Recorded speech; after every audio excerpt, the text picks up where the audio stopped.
I can remember being 5 and getting my first Christmas gift from school, a purple and white unicorn. Cynthia Cooper's father didn't allow gifts or celebrations. And when he got home, he immediately threw it in the trash. And I remember being crushed because I didn't understand. Cynthia Cooper's father and mother were Jehovah's Witnesses. Her father was an elder of the faith and strictly enforced all the rules of the religion. No celebration of holidays, birthdays, Christmas. Jesus Christ was simply a prophet, who came to the earth. They don't believe that God is able to talk to you. As a child, Cynthia was independent and curious. She struggled to understand her father's religion. I would ask him questions, and a lot of the questions he wouldn't answer, or he'd get frustrated with me, and his response was, because I said so. I felt very left out at school. I felt very isolated. There was really no outside influence or opportunity to be social outside of the members of the church. Cynthia carried her loneliness, doubts, and questions into her teens. She dreaded the exhausting work required by the religion. The Jehovah's Witnesses believe that you can get your salvation through works. And so the more hours you have in field service, the more doors you knock on, the more new converts, the more valuable you are to the Kingdom Home. The older I got, I would play sick every Saturday. I'm not going out in field service, just any little way that I could avoid, doing the works of the kingdom. The more work her parents did for Kingdom Hall, the more Cynthia rebelled. I pushed the envelope more. I went out and I did whatever I thought I was big and bad enough to do. Sneaking out with my boyfriend, going places I had no permission. When Cynthia was 13, her older sister married a man who was not a Jehovah's Witness. Her sister's actions and her parents' reaction finally brought Cynthia to a breaking point with the religion. My parents had literally thrown all of my sister's clothes out on the front lawn because she had gotten married. I just began to think, this is your child. How can you say you love your child and you love God, but you're treating your child this way? I just began to question. It was just something inside of me that just said, this is not the love of God. So I began to search for God. Cynthia secretly prayed to God and asked him to reveal himself. To talk to God for the first time was foreign because, the Jehovah's Witnesses had taught me that God doesn't speak to people. So, here I am talking to this God that can't hear me. I don't know if he can hear me. Then in her junior year of high school, she experienced something she'd been taught could never happen. She believed she heard the voice of God. I actually had a pinched nerve, and at the time, no one knew what it was. So I said, Lord, if you heal me, I'll serve you. I don't know who you are. I don't know how to serve you. But if you heal me, I will. I heard the Holy Spirit say, okay.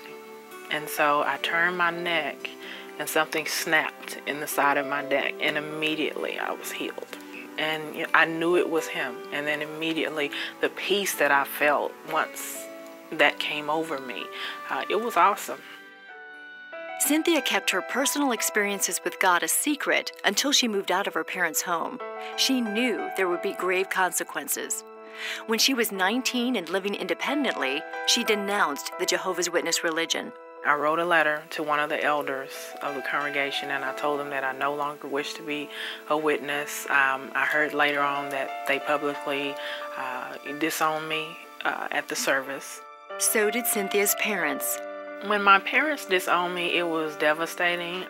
And I remember my dad calling me out of my name, telling me I was not welcome. And it crushed me. There was so many different emotions, but one thing that I kept in the back of my mind is that I had heard the voice of God. So if anything happens, I knew he talked to me when he healed me. So that was what kept me going. A couple of months later, Cynthia met a pastor at a local gym, and he invited her to church. Because of his invitation, she attended a Christian church for the first time in her life. At first, she was afraid. I had been taught that all other churches were tied up with Satan, the devil, and to go in and embrace that would be basically worshiping the devil. But there was such a peace that came over me that I knew it was God and I knew it was Him leading me. I didn't know how, but I knew it was. That day, Cynthia learned about Jesus and His plan of salvation. Cynthia gave her life to Christ. When I first got saved and I asked Christ into my heart, I felt clean. It was like going to the altar. It felt like I was being rinsed of everything. So it was a freeing experience. It was indescribable. Cynthia's new faith was genuine, but her conversion to Christianity only widened the gap between her and her family.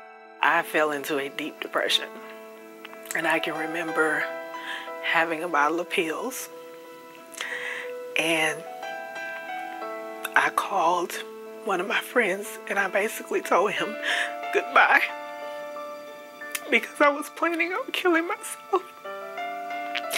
And right before that happened, he knocked on the door, thank God, and he prayed me out of that depression. With the support of her church, Cynthia drew on God's strength and encouragement. Her victory over depression came when she started reading the Bible and memorizing scriptures. Cynthia says her hardships only made her faith stronger. I learned so much about who Jesus was. From my provider, my comforter when I was lonely. He was my peace, when my mind would try to be confused. He's been my mother, he's been my father, he's been everything to me. Today, Cynthia is still estranged from her family, but she has forgiven them and prays for them. She shares her life-changing story in her book, The Cost of My Salvation. There's definitely a difference between religion and relationship. I have a relationship with Jesus Christ. I live my life based on the relationship because I want to be pleasing to Him. And that's so absent from the rituals that come with religion. There's no comparison. If there's someone today watching and you want Jesus and maybe you were taught that He's just a prophet, I would encourage you today to just invite Him into your heart. His blood is more powerful than anything. His spirit is more powerful than anything. So if you really want to seek Him, and if you diligently seek Him, He will find you.